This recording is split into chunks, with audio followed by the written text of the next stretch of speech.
Hello guys, कैसे हो आप सभी लोग। एक्सेल वीबे की सीरीज में आप सभी का स्वागत है।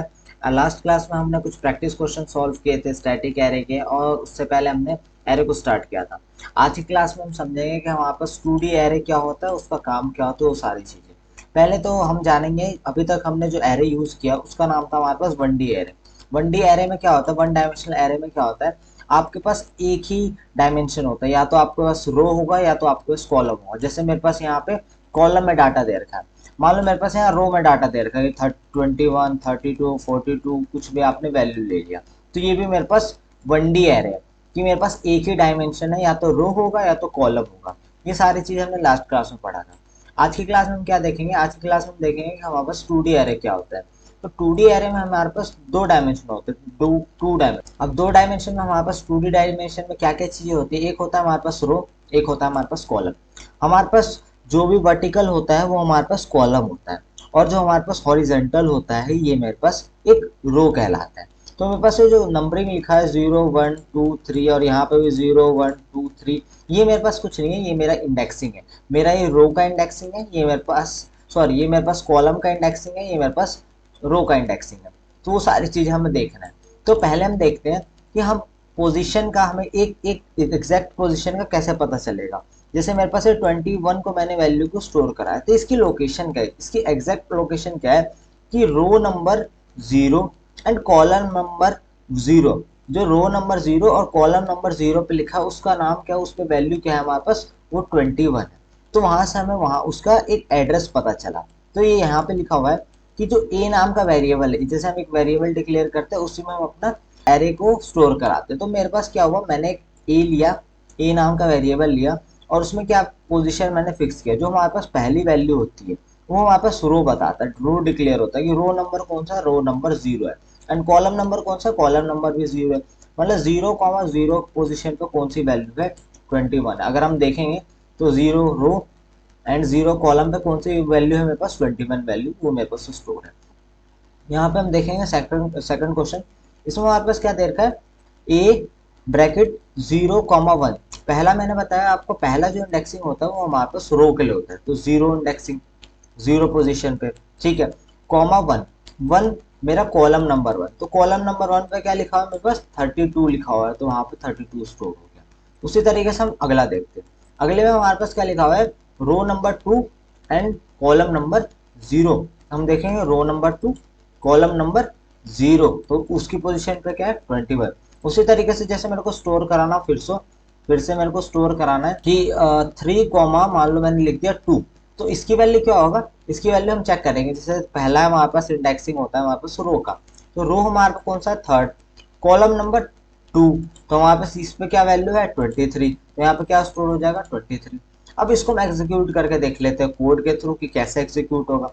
तो इस चीज के लिए हम क्या करेंगे, डेवलपर टैब पे जाके अपना एक प्लेन मॉड्यूल ले लेंगे, ब्लैंक मॉड्यूल ले लेंगे, और यहाँ पे हम क्या करेंगे, यहाँ पे हम पहले एक मैक्रो को बनाएंगे, सब मैक्रो 1 के नाम से मैं बना लेता हूँ, और इसमें हम डिक्लेयर करेंगे। इसमें हम क्या करेंगे, सबसे पहले पहले तो मेरे को वैल्यू को डिक्लेयर करना पड़ेगा। पहला हमारा जो वेरिएबल होता है डिम ए, स्टैटिक वेरिएबल में हम क्या लिखते थे, हम ऐसे लिखते थे कि ए, फिर हम ब्रैकेट में हमारे पास जितनी हमें पोजीशन लेना है, जितने हमें वैल्यू लेना, मान लो 0 से लेकर 3 तक लेना, तो मैंने 3 डाल दिया, एज इंटीजर कर देते थे। जो भी हमारे पास होगा वो मैंने मान लो इंटीजर को स्टोर करा दिया।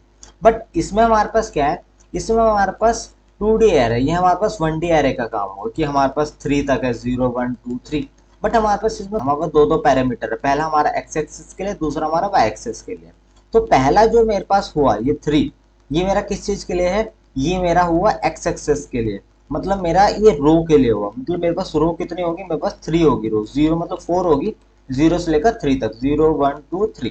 और साथ ही साथ कॉमा लगा के मैं क्या करूंगा, इसके साथ साथ सेकंड वैल्यू दूंगा जो मेरे पास कॉलम को काउंट करे कि नंबर ऑफ कॉलम कितने होंगे, वो आप डिक्लेयर कर सकते हो। 3 मैंने ले लिया, 3 3, तो मेरे पास ये डिक्लेयर हो गया।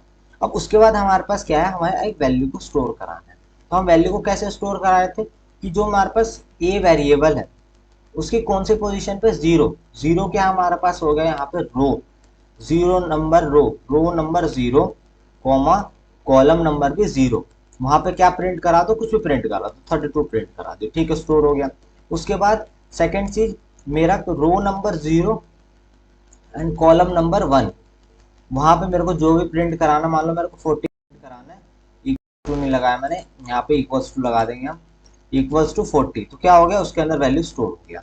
उसके बाद सेम हमारे पास हमने लगाया कि सेकंड पोजीशन पे मेरे पास कौन सी वैल्यू स्टोर है, मान लो मैंने कर दिया 43, तो मेरे पास पहले रो में ये 3 वैल्यू स्टोर हो गया कि 0 0 पोजीशन में हमारा 32 है, 0 1 पोजीशन में हमारा 40 है, 0 2 पोजीशन में मेरे पास 43 है।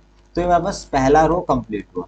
उसी तरीके से जैसे मेरे को सेकंड रो में क्लियर करना है, मेरे को सेकंड रो में वैल्यू डालना है, तो मैं क्या करूँगा, मैंने इसकी पोजीशन लिखी एंड देन उसके मैंने स्टोर करा दिया कि मेरा जो रो नंबर 1 है, पहले रो नंबर 0 पे काम कर रहे थे, अब रो नंबर 1 आया, एक डाउन आएगा और वहाँ पे 32 प्रिंट हो जाएगा।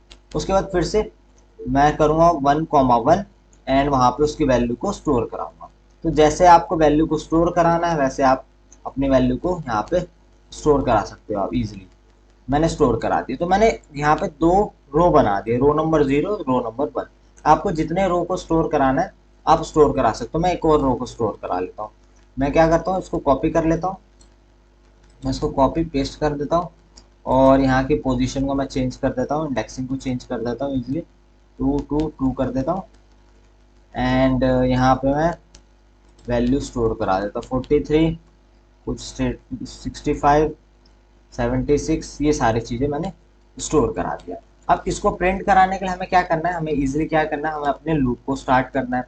तो मैंने अपना लूप को स्टार्ट करा फॉर लूप आई से हमारा कहाँ तक जाएगा लूप, 0 से मेरे पास कहाँ तक चलेगा, जहाँ तक मेरा रो होगा, मेरा मान लो 2 तक रो है, तो मैंने 2 तक अपने लूप को चलाया एंड देन उसके बाद सेकेंड रो चलेंगे हमारे पास। पहला हमारा जो आई है उसको एज अ क्या डिक्लेयर कर रहे हैं, हमारे पास रो डिक्लेयर हो रहा है, और जो जे है हमारे पास वो एज अ कॉलम है। तो मेरा कॉलम भी कहाँ तक चल रहा है, 0 से मेरा 2 तक चल रहा है, तो मैंने 2 को प्रिंट करा दिया।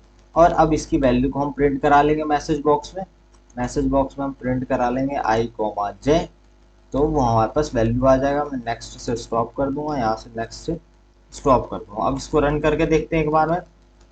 मैंने रन किया, 32, 32 के बाद 40, 40 के बाद 43, फिर उसके बाद 32, फिर 54, फिर 32, फिर 43, 65, 76, और ये सारी वैल्यू हमारे पास प्रिंट होके आ गया।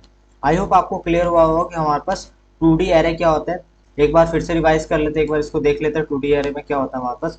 1D एरे में, वन डायमेंशनल एरे में हमारे पास या तो कॉलम में या तो रो में हमारे पास वैल्यू स्टोर होता है। जैसे यहाँ पे कॉलम में स्टोर है, यहाँ पे रो में स्टोर है, उसी तरीके से।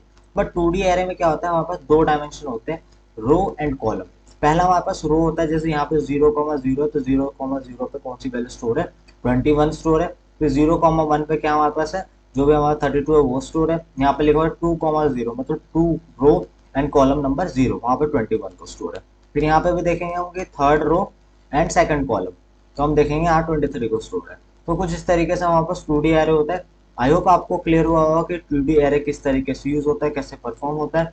अगर वीडियो से आपको सीखने को मिला हो तो वीडियो को लाइक कीजिए, चैनल को सब्सक्राइब कीजिए। Thank you for watching this video.